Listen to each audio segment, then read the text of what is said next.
अकेला अध्यापक हूँ। कुछ ऐसा कीजिए ना जिससे मैं आपके इस महान कार्य में आपकी कुछ सहायता कर सकूं। बताओ ऐसा क्या किया जाए?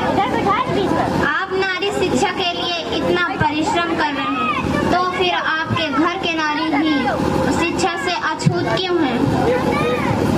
सावित्री, तुमने तो मेरे मन की बात कह दी। तो आज से तुम घर के काम धाम के बजाय पढ़ाई लिखाई पर ज्यादा ध्यान दो। मैं चाहता हूँ कि तुम पहले से भी अधिक मेरा सहयोग करो। जी, मेरी भी यही इच्छा है।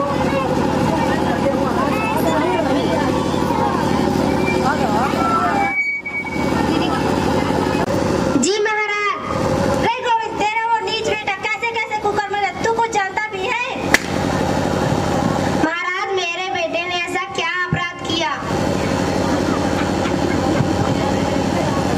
ये बोल, क्या नहीं किया? धर्म का तो इसमें बिल्कुल लोभ ही हो गया है। उससे ना तो अपनी चिंता है और न इस संसार की उसके कर्मों से पृथ्वी लोक लज्जाने लगा है। और ऐसा होता रहा तो प्रलय आ जाएगा। प्रलय तो आ ही गया समझो। अभी कोई कसर बाकी है क्या? हे देवताओं, ये तो बताओ मेरे बेटे ने क्या अपराध किया? ये पूछ क्या नहीं किया उसने?